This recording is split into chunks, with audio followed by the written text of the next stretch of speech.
to go now. Set for the first on a good 4 here on the Kensington track. Ready? Gates are back, they're off until Valhalla jumps sharply off the inside. So did Northern Eyes there with the shades on. And Kinology strides up on the outside. The favourite Mogwai plonks down on the rails on the inside of Avon View. A gap then to Perfect Point from Rockola, and Mystic Diva's going to settle last of all. So Until Valhalla is a clear-cut leader from Kinology, who strides up to a length away second. They're followed by Mogwai improving down the inside of Northern Eyes. So they're doing the chasing to the two front runners.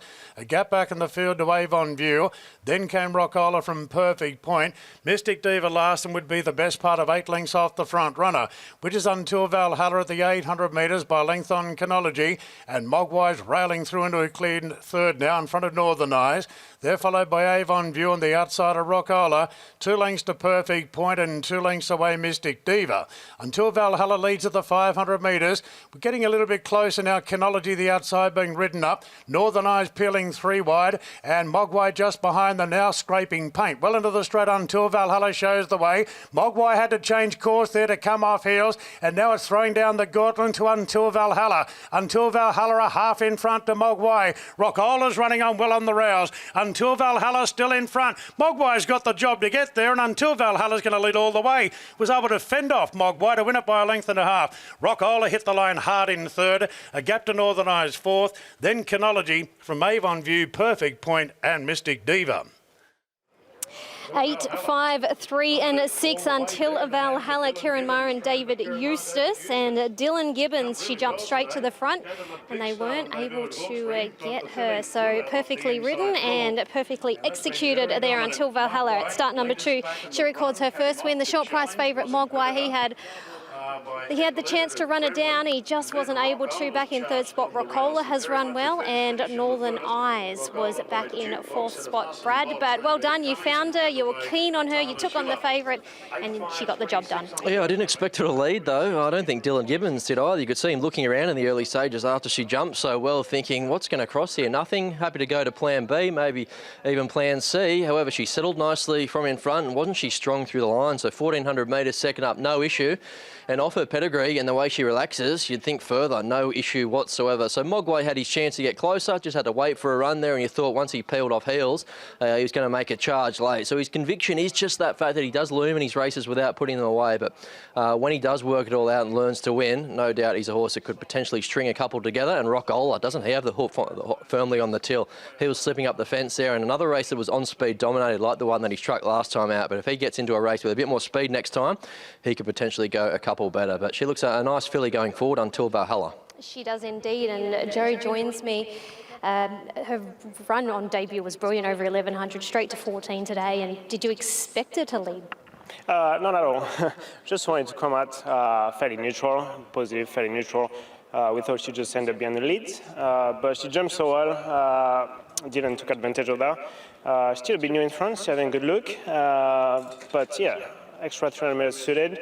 Was able to control, and she was still good through the line, still learning obviously. She will take a bit of racing, but she feels a bit of ability. But good to get a result for the mailback team and BTX. Yeah, Philly was only going to keep improving, and it's good to get the maiden out of the way, especially running for that kind of money. Yeah, and she's bred to get up over further, so I think she might be an exciting prospect. Yeah, definitely, and a bit of giving a track with suit in time also. Now she's a lot of improvement to come, but it's good to get the maiden out of the way. Well done. Thank you. All right, so Ali's about to go over and have a chat to Dylan, who was aboard this 3-year-old Schnitzel filly. He didn't ride her on debut, but he gets the job done on her today. Here's Ali. Well done, Dill. She just jumped so well. Yeah, exactly. Obviously, 11 up to the 14 is a big help, and I was planning on taking the box seat if I could, and when she jumped in front, it was a bit of a surprise, but look, she got their control beautifully and still a bit raw, but love the way she went about it. She's also got the attitude to boot as well. She was a bit more settled in the yard today, but even as you were taking the saddle off just then, she started to have a bit of a hop. Yeah, look, Ash Morgan rode her first up and he gave me a bit of insight into her, so that helped a bit. And yeah, she's got a few little quirks, but she's got a motor, so as long as she keeps racing the way she is, you know, onwards and upwards. Well done, hopefully kicking off a big week for you. Exactly, thank you. They can have all the quirks they want when they've got talent. 8, 5, 3 and 6 on race number 1 here on the Kensington track. Yeah.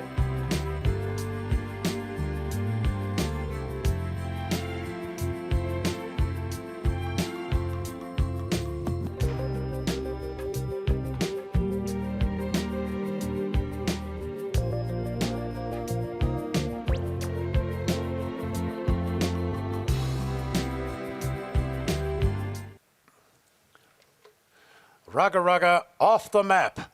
Deep odds on now. Gates are back. Only jumped fairly, Rugger Rugger. About midfield or so. Run with the Tide jumped best from Miss Emma. And now Rugger Rugger showing great speed there and is going to take the lead. Miss Rowe moves up. Kikamushu does as well. Miss Emma quickly dropped back, followed by Nikanori. And Chul is going to settle last of all. So Rugger Rugger, who wasn't great out of the gates, but leads comfortably now. And the filly is trucking along. A length and a half Run with the Tide, followed by Kikamushu. A length further back to Pretty Road, 2 off to Nikanori from Miss Emma. And Chul being quietly ridden back last of all. So Rugger Rugger, who's off the map into odds on, leads around the corner. Run with the Tide has been well supported. Goes up to eyeball her a long way out now. Rugger Rugger under pressure. Run with the Tide went past her. 2 lengths away to Pretty Row, and now Chul coming down the outside. Miss Emma's going better though. Forget Rugger Rugger. Bookies get the lot. Run with the Tide in front. Miss Emma's trying hard on the outside. Just in front, Run with the Tide from Miss Emma, and Run with the Tide's going to win it. A half length there to Miss Emma. Chul peaked on the run third. Nikanori powering home at the end, followed then by Kikamushu. Rugger Rugger, well, dropped right out, and Pretty Row finished back with her. Run with the Tide. 3, 7, 5 and 2. A Run with the Tide resumes a gelding today. The earmuffs went on and he was able to upset the favourites. Brock Ryan on board for Ross McConville, and Ali's pick of the yard, so well done, Ali. Miss Emma finishes in second spot. She loomed up there. She had her chance. The second favourite, Chula, which is a drifting favourite, she's finished back in third spot, and then 2, Nikanori has run much better here at his second outing. But all honours, Brad, with Run with the Tide. He just did everything right, didn't he? So Ross McConville's got a handy little horse on his hands here, a 3-year-old gelding, did everything right, settled outside the lead, quickened, put them away, and he's a horse that did get out to the 1550 or 1600 metres at Kembla Grange last campaign. So yeah, he's got some scope going forward. He put the writing on the wall with a couple of nice trials, and despite all the money being for the favourite, he was nibbled away at Run with the Tide. So somebody out there got something out of him today. Miss Emma was catching the eye late. She'll strip fitter coming from well back in the field. Chul, yeah, she was allowed to balance up and was clicking through the gears late. She'll be improved from that performance. And on the favourite, just did a few little things wrong. She wasn't the cleanest into stride. Tommy had to give her a bit of a dig to get out on top of the speed, and then she got running there in the middle stages. So maybe that just told her at the finish. But the support was there, but the money does not land. Run with the Tide, too good here. Indeed. So it's start number 5 today. His first run back this preparation. He'd recorded 3 minor placings prior. That was in his last campaign, and then he resumed with 2 really nice trials this preparation. He had the ultimate gear change, settled up on speed outside the favourite Rugger Rugger, and he's been too good here. Brock Ryan was aboard him in both trials, and he gets the job done. So Ross is here. I spotted him, but I don't know where he's gone. So we'll wait till Brock Ryan comes back, and then Ali can have a chat to Brock about this 3-year-old gelding by Headwater. Ali, you were quite taken by his appearance in the yard. I don't know if you saw him any time last preparation, but he's always been a nice type. I'd only seen him on one occasion in that 2-year-old race where he raced here behind Rhythm of Love, actually. And I thought that was, I think he's come on beautifully since then, come back a gelding, and he's much more settled this preparation, but he's a beautiful type of animal. Look at he's got a beautiful head on him as well. So it's just a sort of eye-catching horse, and I think he was fit enough first up to get the job done. He's dappled, he's healthy, he's well-muscled, and Brock obviously did a wonderful job getting him in that spot too, and was able to just kick home. So he did everything right, and Brock's had a nice association with him. As you mentioned, Shani, he's already had those 2 trial wins aboard him, so he knew him well, and the riding was obviously on the wall. So it'll be interesting to get Brock's thoughts on him now that he is back a gelding. He's a big, strong horse too. He's got so much substance, and he's just quite imposing. He is indeed. So he got up over 1600 last time out. So that was back in May before he had the little break. So we'll see him stretching up over a little bit further. And I might get Ali to have a chat to Brock first, and then we'll have a chat to Ross. Well done, Brock. You're on him in both those trials. Did he give you a good feel there? Yeah, thank you. Yeah, he's a lovely horse, beautiful type, beautiful mover, and yeah, I was very happy with his trials coming into this. Nigel prepared him very well, and Ross McConville, and yeah, he's a good win. And he's had the ultimate gear change, of course, as a gelding now. Do you think he'll go on with it this prep, onwards and upwards? Yeah, I was about to say that's probably the making of him. It's probably all a bit too soon for him last prep, being a bull, but gelding, ultimate gear change, and I'm sure he'll win plenty more races. Well done. Thank you. All right, there's Brock Ryan. Ross joins me. Congratulations, Ross. That was a nice return from this now gelding. Yeah, no, very happy with that. Very happy with that. We knew early on that we had a nice horse, and today now we know we've got a good horse. So we'll all onwards and upwards from here. What was the making, or what was the decision behind gelding him after last prep? Oh, he's just a bit like a lot of them do. They just it's just one of those things they need. Were you confident coming here today? Oh well, those other two horses in there that were very, very heavily fancied, but. I knew he'd run a good race. I knew he'd run a good race, yeah. You stepped him up over a mile last campaign. What do you think eventually he'll get out over? Yeah, no, we are going to go. I am going to go up in trip with him, sort of thing. But we'll just take it run by run and see how we go from there. Well done. All right, thanks very much. Thank you.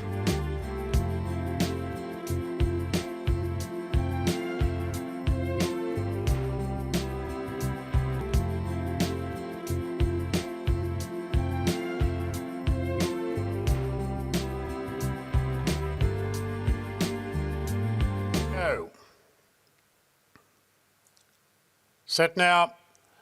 And they're racing. Well, she wasn't great at again today, Petersham, and Zelda clearly won the start. And Petersham showing plenty of muster now going to second.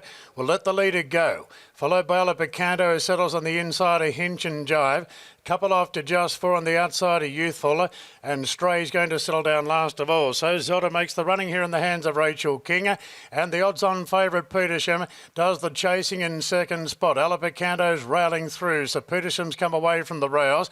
Hinch and Jive with a bit of cover, a length and a half away, followed by Youthful, Just Four, and 2.5 to Stray last of all. So it's Zelda jogging inside the 1,000 metres by 3/4 to the odds-on favourite Petersham. Picanto travelling strong in third, 3/4 the outside Hinch and Jive. They're followed by Just Four and its coattails and the outside of Youthful, and still 2 lengths away to Stray at the rear of the field. So Zelda leads approaching the corner, still 3/4 in front to Petersham. Now starting a run, Hinch and Jive gets going, moving into third from Picanto. Just Four is struggling coming to the turn, so it's Zelda in front swinging for home by 3/4 on Petersham, and Hinch and Jive being revved up on the outside. Well into the straight now, and Zelda shows the way by 2 on Hinch and Jive. Picanto. Petersham's not going well enough. Zelda is, though. Picanto's going into second from Hinch and Jive, and then came Petersham, but it's Zelda in front. Picanto coming with a late rally. Zelda a length and a half in front. Running out of ground, Picanto, and Zelda's going to lead all the way from Picanto. Stray finished in third. Photo fourth. The battling Petersham and Youthful. Hinch and Jive dropped off, and so did Just Four. Number 7, Zelta, too good there. She was able to lead the entirety of the race, and she salutes for Rachel King and Gay Waterhouse and Adrian Bott. She defeats horse number 8, which was Picanto. Back in third spot was number 3, Stray. She was doing her best work late, and that's probably the best she's run all preparation. And back in fourth spot, I think you'll find possibly number 6. Numbers aren't official just yet, Brad, but all honours with Zelta. Too good, wasn't she? So back from listed company today, stacked them up, sprinted home, got a breather there in the middle stages where the pace really came out of the race, and she's run out the 15.50 no problem. So a nice win, maybe not the result a lot of punters out there expected, but Gay Waterhouse and Adrian Bott get the cash. Petersham was very one-paced in the straight, wasn't she? Maybe she's looking for further, maybe she's still a bit of a work in progress, but you can certainly score up anything that made ground from the back. Picanto was just tucking in behind the speed and had a chance to get closer. Stray was doing her best work through the line, and given the lack of pressure in the middle stages, did a good job. But unfortunately for punters, it continues the trend here on the Kensington. So 3 races down and 3 odds-on favourites have all been beaten. Okay, Adrian Bott joins me again. Adrian, she was straight to the front, which you anticipated she would, and that was a really nice effort for her. Yeah, it certainly was, and I think that's where Rachel was able to win the race. She showed that great tactical speed, and then over that sort of trip, she was just able to control the race nicely, and she had a good time of it, so she was able to sprint home quite sharply, and that made it tough for a few of the others, including the stablemate. What has she shown you at home that she's going to appreciate getting up over? Yeah, I think she'll be a 2,000 metre filly, potentially an Oaks filly next campaign for us. So whether we sort of look to put her away now and just sort of plan for that type of preparation next time in. I think she's been able to have a good conditioning sort of preparation this time. She had a preparation down in Melbourne. She's come up here. She's won a maiden nicely and come into town and showed nice improvement. So there's certainly more upside. And what did you make of the stablemate, Petersham? Yeah, I think she's probably just looking for further at this point. As I said, the way that the race panned out didn't necessarily help her. Probably became a bit of a sprint home. As I said, they ran home in 33.9 there, so that may have just been a bit sharp for her. But I think once she can get over that 2,000 metres, I think just second up here, that she may have just been found out in that regard. Well done. Thanks very much. Okay, so Rachel just taking the saddle off this filly by Snitzel. That was start number 4, win number 2 for her, and she won a maiden at Kembla 2 starts ago. That was over 1,400 metres. That was back late September, I guess you could say, and then she had 3 weeks between the runs, went to the regional Allen last time out where she sat outside the leader, and she was run down and beaten about 4.5 lengths, and then back to midweek racing here today to a benchmark race, and Rachel has been able to get her home. She's with Ali. She's built a nice little association with her too now, Rach. 15.50, no query. Yeah, she was good today. Look, she obviously coming back in grade. I think last start probably just helped to sort of toughen her up a little bit and help her mature, you know, being in a high pressure race. And she's still got a little bit lonely on her own in front that last sort of furlong, but she's very honest, and there's plenty of improvement to come. And Adrian mentioned he'd expect her to get up over further. Do you agree? I think so, yeah. She's actually a very relaxed filly. She's got good natural speed, but she wants to just sort of spit the bridle out early and relax. So she's got all the right attributes to go forward. Great work, Rach. Thank you.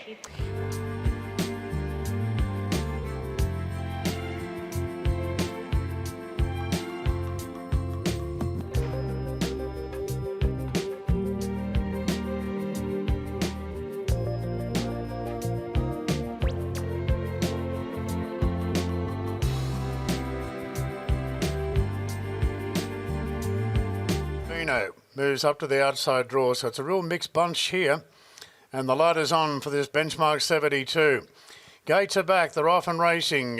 Well, Built was last out. They wanted to be closer than that. Go Troppo jumped really well off the inside and is the initial leader. Deep Fury sent forward together with Iowa going forward out deep. Flambeau is creeping along the rails. Our Bambino looking to slot in down the outsider, yet he moves. A couple after the Englishman. Built's gone down to the rails. And Lyrical Gangster is up in class today. He's going to settle last of all. So Gibbons holds the front here on Go Troppo, a half in front to Iowa. Couple after Deep Fury. Flambeau fourth the rails. Now, our Bambino's cast 3 deep on the outside, yet he moves and Built over on the rails. The Englishman travelling strongly second last, and Lyrical Gangster moving up on the outside. So not a great deal of speed on as they work out of the back straight, and Go Troppo in front by a half length to Iowa. Then Flambeau on the inside of Deep Fury. Our Bambino on a 3-wide path in advance of Yet He Moves. Then Built on the fence, the Englishman and Lyrical Gangster. So all the fancies in the market are in the second half of the field, and Go Troppo shows the way by a neck now on Iowa, followed by Deep Fury, Flambeau, and Our Bambino is starting to improve its position. Yet He Moves is next, further back to Built, looking for clear running. The Englishman still second last, and Lyrical Gangster is flat to the boards last and hugging the rails. Coming around the turn, it's Go Troppo in front of the long-priced Our Bambino. They swing 2 lengths clear from Flambeau.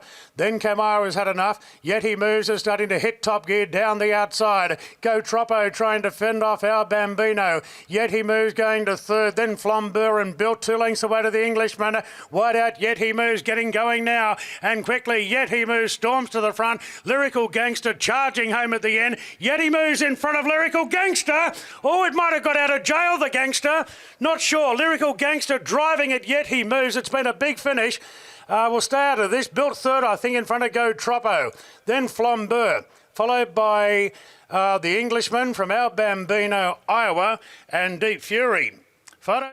Oh, tight go there. You've got Lyrical Gangster, who has dived right on the line to possibly defeat his stablemate, yet he moves.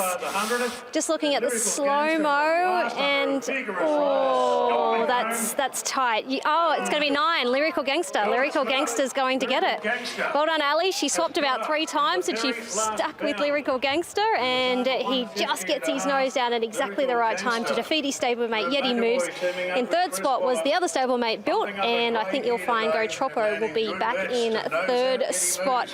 Brad, if you were like me, I thought Lyrical Gangster, from where he was on the turn, he was not going to win. No, it didn't look the case. Yeah, he's just a weird horse in that he just doesn't take part in the early stages there, and you could see him under hard riding coming just straight. I think Karen McAvoy's ride won the race, just taking the shortest way home, and his last 50 metres he got interested and then really speared to the line. So you'd think he's a horse with a future over even further again. This was 1,800 metres. I can't wait to see what he can do over 2,000 metres and maybe even 2,400 metres. But the stablemate was the one with all the momentum down the outside, yet he moves, yet Lyrical Gangster pinches him on the line. Quinella, trifecta in fact for Chris Waller, with Built getting into 3rd and Go Troppo, as you say, into 4th position. But he looks a nice staying prospect. Obviously he's got a few little quirks, Lyrical Gangster, but he's got one heck of a finish. He does, doesn't he? Charlie Duckworth joins me again. Tell you what, on the point of the turn, there's no way I thought he could win. No, I know. He's, like we said pre-race, he's pretty casual and keeps the best for himself. But look, I think when Kieran really got into him and forced him through that narrow gap, he accelerated hard. He was quite impressive performance. It's going to be exciting up over a bit further and on a big track as well. Yeah, absolutely. Look, obviously once he gets over more ground and continues to conserve so much energy in the first half of the race, I think it's obviously only going to play to his strengths. He's mentally still immature, so I think there is obviously upside for him, and look, he can just chip away now and earn some good prize money. The Chas and Cam Stewart up in Queensland, I'm sure they'll be tickled pink by this. All right, I'm going to cut you off and I'm going to let Ali chat to Karen. I'm very interested to chat to Karen. That was a phenomenal finish. It was a good finish by him. He surprised me there. Last time I rode him, he didn't apply himself that well, so he's done a good job there because they didn't go much pace at all. Funny sort of horse. Hadn't had a rider him, I sort of wanted to keep the bridle in his mouth for as long as I could. And then I wanted to try and cut the corner a bit. I feel today it's just been a bit hard to come out wide and get into it. So cut the corner, I was off the bridle, but then as soon as we straightened up, he started to make ground, and then I thought, right, where am I going to go? But luckily it opened up. He seems quite a quirky horse, perhaps a bit green and a lot more to come. Yeah, he's a bit subdued and he's very quiet, but he's a horse that I suppose you just got to try and get a bit of confidence to, and I was able to get away with it there today. I heard Charlie say before he might go a bit further in trip, which I think might suit as well. So I think he's still building towards getting near his best. Yeah. Well done. Thanks, Star. Ali, I think that might have to go in one of the Black Bookers Ride of the Weeks tomorrow. Just a hint. So. Numbers here, 9, 8, 6 and 3. The race time, 150.58. The last 600, 34.30. And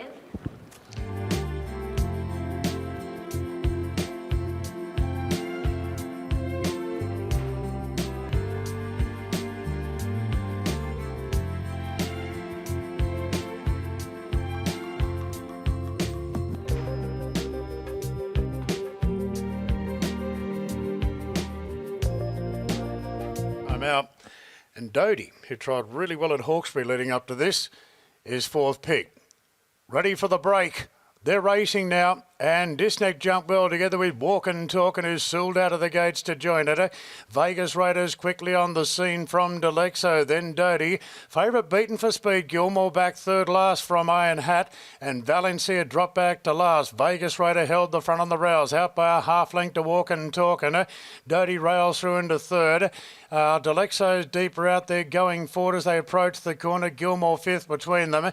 Disneck jumped well but dressed back now from Iron Hat. And last of all as they swing is Valiancy. So Vegas Raider leads into the straight by a length and a half to Walkin' Talkin'. Doty getting a rails run. Then came Delexo. Disneck down the outside. Gilmore not a factor but inside the 200. Vegas Raider going well. Vegas Raider a length and a half on Doty. Followed then by Walkin' Talkin'. Gilmore into the clear now. It's all too late. Vegas Raider's off and gone. Vegas Raider won it by 3/4 to Doty. Getting up for 3rd, Gilmore. Iron Hat into 4th. Followed then by Walkin' Talkin' from Delexo. Valency, the market got that right. Never a factor.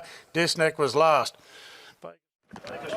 Number 7, Vegas Raider, Dave Pfeiffer and Tommy Berry combining there, and he's put his third win on the board at start number 17 today, and he defeats horse number 2, which was Dodie or Dodai. Back in third spot, I think you'll find Gilmore, and then Iron Hat was doing her best work late in the piece. But all honours, Brad, with Vegas Raider. He was freshened up after, before he went to Kembla, he was freshened up, and then he's put 2 wins on the board in his last 2. Yeah, 2 on the bounce now for a horse that's right in the zone. His race was won as soon as they jumped. He just bounced out, put himself right there, controlled and dictated. A few of those got tied up in behind. Delexo wide, covering ground. Gilmore, of all horses to get into a bumping duel with, didn't want to be Delexo. He's a big boy, and she was just pocketed there and didn't get out until the bird had flown. But did everything right in the run. A quick getaway, Vegas Raider, and he made them pay. A nice ride there from out in front. Dodie was doing his best work through the line there, just poking up along the inside. He'll strip fitter for that, and he's a horse that's got over a touch further in the pass. But Tommy Berry, too good, got the horse to jump, dictated, controlled, and gave a kick. All right, we're just tracking down someone for Dave Pfeiffer, and I think we've got Jack on board here, so just I'm going to have a quick chat to Jack. This fella was brilliant again today. He was really good at Kembla the other day, and he's backed it up with a city win. Yeah, for sure. I think the ride definitely won it, just took it up, controlled it well, and just gave a good sprint in the end. And he won well at Kembla the other day, running a really good time as well. And I think he beat a couple of horses in this race, so he's quite over the odds in our opinion, and we thought he'd run well, and he did, so happy days. And was that the case today, just tell Tommy to basically what he did at Kembla the other day? Yeah, I think that's what Dave said to him, just take it up on the running. Obviously got there easily, bounced well, and we always knew he was going to have a good kick in the end, and he did, so hopefully he can keep going on with it now. There's not a lot of him. He's only a small fella. He doesn't carry a great deal of condition, but he's got a big heart. Yeah, he's not very big, but he's definitely got heart, and big credit to James Rabbit home. He gets towed around by him every day, so he's doing a good job with him, and well done to the team. He's a bit tricky, is he? Yeah, he's not the easiest, but when they come out and win like that, it's always okay in the end, isn't it? Jeez, the stable's been going well. That's what, the 3rd winner in the past week, I think, is it? Yeah, I know, he's been flying, so hopefully Dave can come back in soon and enjoy it all with us. I'm sure he gets a kick out of it home anyway, but team's flying, everyone's happy, so hopefully it keeps going. I'm sure he's been riding them home on the lounge chair. Well done. 100%. Thank you. Ta. All right, Tommy's just about to jump onto the scales, make it all official, and then Ali will go and have a chat to him. So Tommy wasn't on board, actually. It was Christian Reith. I just had it in my head that it was Tommy. So no, it was Christian the other day, and he was able to lead and hold off for challenges, and he's done exactly the same thing today. Here's Ali with Tom. He has. Well done, Tommy. You're able to control proceedings out in front. Yeah, he's got a new lease of life now, this horse, since the team's changed the way they ride him. I remember riding him over a short course and riding him quiet, and he was a real handful. So he switched off well in front. We got into some nice cheap sectionals, and from the turn he was always going to be very hard to beat. And he's had those few weeks between. He was pretty sparky in the yard, so did he give you a good feel going out? Yeah, he did. I went with a pony, thank God. So it was a pretty easy ride for me today, and just hope a little bit of good medicine also for Dave. He's been in hospital and hasn't been well, so I think he was getting out this afternoon, so hopefully he got home in time to watch this guy on his couch. Good welcome home present. Found the key. Well done, Tommy. Exactly. Thank you.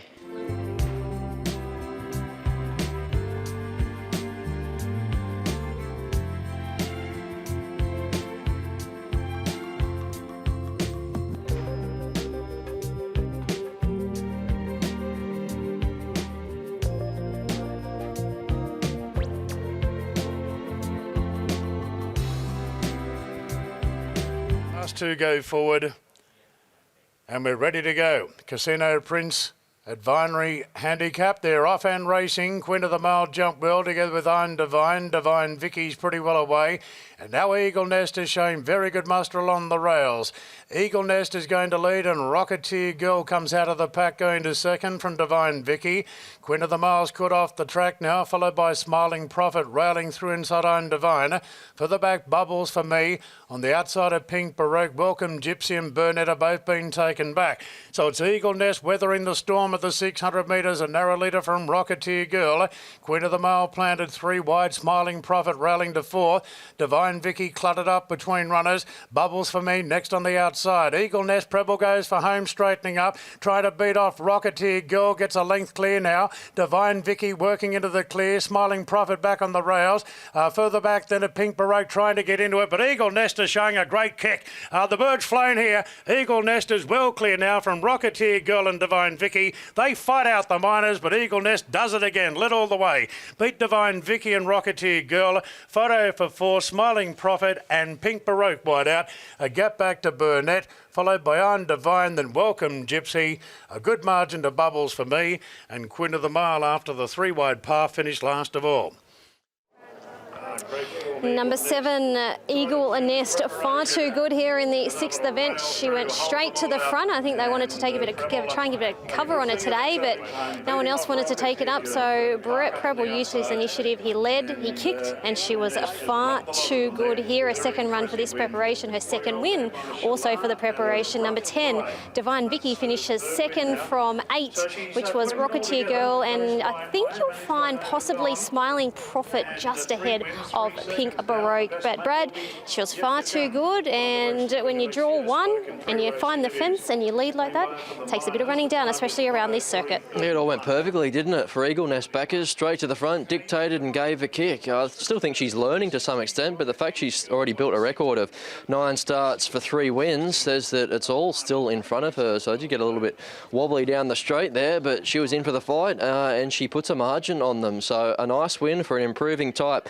Going through the grade, she's always shown talent, and maybe now she's really starting to deliver on it. So Rocketeer Girl, the other horse that was in the market, settled outside the lead, maybe just felt the pinch there, given she was first up for 40 weeks. She'll strip fitter, and she might be better once she can get into controlling position. There might be a nice race for her at Canterbury, one of those night meetings around the corner. And Divine Vicky was another one working home. Even Pink Baroque was hitting the line there, but that's her, isn't it? She tends to do that. But no denying the winner, dominant at the end, Eagle Nest. Yeah, indeed, she was very dominant. Sterling, I know you wanted to try and get a little bit of cover today, but it didn't work out, but it mattered not. No, she just sprung the lid. She was there under her own steam. Like we said pre-race, I thought Gaze would probably burn us for speed and we'd just follow it, but Preble just took the race by the scruff of the neck and travelled well and give a good kick. We've been the lucky recipient of a lot of nice horses from John and George Moore and their clients, and they're all good types that can gallop, and that takes them a long way. Has she got anything to do with Smashing Eagle? She's not in the same family?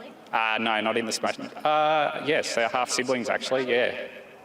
What do you do with her now? Do you go to a Saturday race or just keep her at the midweeks? Look, I think we just let her keep going through her grades. I think if the right Saturday race pops up for her, it's worth having a crack at. I think she appreciates getting a toe in a little bit today.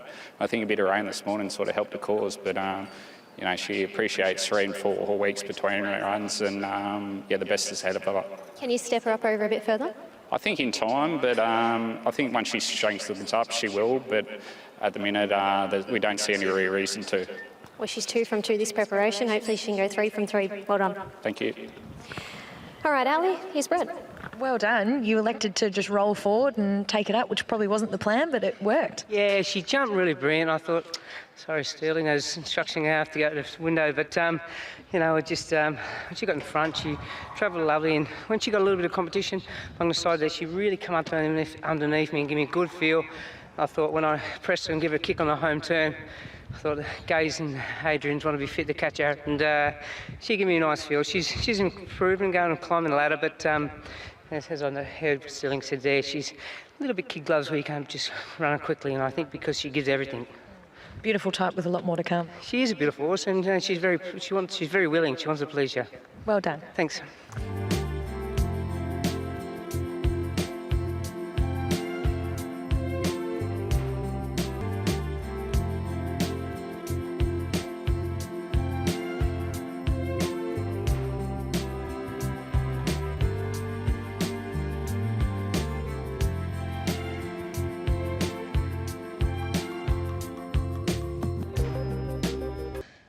But certainly more money for Tavi Time overall than any other runner more than double for it compared to Atlantic Ocean. It's now 3:30, so this is going to run your popular favourite in the last. That's it going into the gates. 3:30 about Tavi time, 4:40 Atlantic Ocean. They were much closer together earlier on this afternoon, but the weight of money clearly with number 3, Tavi time, as they load for the last. Here's Darren. Is the valet Eric Mo Conlon, who fielded in Sydney for 65 years, passing away sadly at age 93. Eric remembered as the last of the pencil bookies before the computer age. So the light's on and we're ready to go on the last. Construction Master missed it. Famous Padril bounced out in front of Immortal, being sooled along to join it. Wallinga Freefall lands in third. Shipshape goes to fourth. Then Master Copy from Dubai Centre. Mayrose just easing back a little bit in front of Atlantic Ocean. Tavi time well back but on the fence from Furious. And Construction Master settles last as Immortal races to a clear lead inside the 1,000. By a length on Famous Padril. Wallinga Freefall third. And Shipshape gets into fourth now, 1 out, 1 back. Dubai Centre's over racing in fifth from Master Copy. Atlantic Ocean's caught out 3 wide. Further back then to Tavi time inside Mayrose. Furious 3 wide. And last of all is Construction Master. It's Immortal under a double grip leading at the 600 metres from Famous Padrilla. Then Wallinga Freefall and Shipshape given every hope in the run. Further back to Atlantic Ocean has been 3 wide the trip. Around Master Copy and Dubai Centre and Furious heads the rest. Tavi time's well back and we'll need a stack of luck from there. Famous Padril turning the screws on a mill. The Shipshape gets going now. 2 lengths away to Atlantic Ocean. Wallinga Freefall looking for a gap and Furious winding up on the outside. Shipshape races to the lead of the furlong. Furious is closing in hard on the outside. Furious moved up. Wallinga Freefall darting up the inside. Furious though goes home best. Furious wanted a neck to either Shipshape or Wallinga Freefall. A gap back to Mayrose fourth. Then Master Copy from Famous Padril. Atlantic Ocean 3 wide the trip. Tavi time made some minor headway. Further back to Immortal, Dubai Centre and Construction Master. Number 12, Furious, with Tommy Berry on board for Team Hawks, gets the job done here in the final event from, you've got Shipshape in the middle, Wallinga Freefall over on the inside, heads up, heads down. Oh, we'll let the photo come up for that. I'm going to say Shipshape just ahead of Wallinga Freefall, and then still waiting on 4th spot. You've got Mayrose there, prominent, also Famous Padrilla, but all honours with Furious. Brad, he came from back in the pack and he was too good. Yeah, that uninterrupted run down the outside proved the difference. He didn't have a lot of room there to move at Kembla Grange, and today we saw the real Furious. Just a confident ride, give him plenty of room, stoke him up, and he charged late in what was a busy finish. Shipshape did look to the naked eye at least like he got the bob there to get second. He has, so 12, 4, 1 and 2 as far as the confirmation of the numbers there. So yeah, he did a good job, didn't he? So he was left wide, he was exposed, he's a lightly raced horse, and he was in for the fight just when you thought Shipshape did enough to get the verdict on the line, but Furious a little bit too strong at the finish. Wallinga Freefall, he punched up the inside and you thought it was his race for a moment, maybe just half peaked on his run. He'll improve again next time out. Cherry Ripe third up, and if you're on Tavi time, like myself, we don't want to watch that replay too many times. It was a bit of a horror show from start to finish, but he'll keep for another day. You can see him going to the line pretty much under a stranglehold. And with Tommy Berry winning the final race this afternoon, he wins the Jockeys Challenge on 6 points. I think it was pretty open leading into the final event. There was a number of jockeys that could win it, could have won it, and Tommy was the recipient there of winning the Jockeys Challenge. All right, Michael Hawkes is with me. Michael, congratulations. You sent him down to Melbourne first up, he won, and probably didn't have a lot of luck at Kembla last start. No, Shani, Kembla was probably a good thing beat, to be fair. He went for an inside run when all he needs to do is really get to the outside, and I will give Tommy credit. It was a brilliant ride. There was a little bit of a game plan to get him into the race and try and get on the back of something, and this track plays funny. It is virtually a leader's track, but he's a very good horse and he's definitely going somewhere. Where do you go now then? Oh, look, he's been back to obviously from Melbourne, and he's probably looking for the paddock, to be fair. He's done a really good job. There's a great bunch of owners in him, and look, Gary Robinson's here today. Billy Slater bred him, State of Origin coach. So I spoke to Billy before the race and said we just need some luck and hopefully we get the right card up, and end of the day that's happened, but he's a really nice horse going forward. Well done. Thank you. Okay, Ali is alongside Tommy. In the words of Michael Hawkes, I will give you credit, it was a brilliant ride. Yeah, I'll be watching that replay a few times and where he said good ride and put it on repeat. I don't get that very often from him. Never forget, but it certainly was. What did you make of him? Yeah, look, we had all the favours in the run. I wanted to find James's back. He was on the favourite and I knew he'd take me into the race. And we were able to do that. And he's a beautiful horse. He got into a lovely rhythm and still got to the front and got a little bit lost, but he's definitely better than a midweek horse. He'll certainly go on with it. It's the first time I've been able to see him, and he's a lovely type of horse too. Yeah, he is. Obviously, he's well bred, and Billy's a part owner in him, and heard he's a good slinger. I was speaking to him last night, so I'll be waiting for the packet to come, mate. You're getting all the favours today, Tommy. Cheers, thanks. Slings in the mail. 12, 4, 1 and 2, the numbers here on the final event this afternoon. 122.53, the last 600, 35.13. Well, that wraps up a great day of racing here on the Kensington track. Thanks to Brad, thanks to Ali, and thanks to everyone who was tuned in. Hope you've backed a winner or two this afternoon.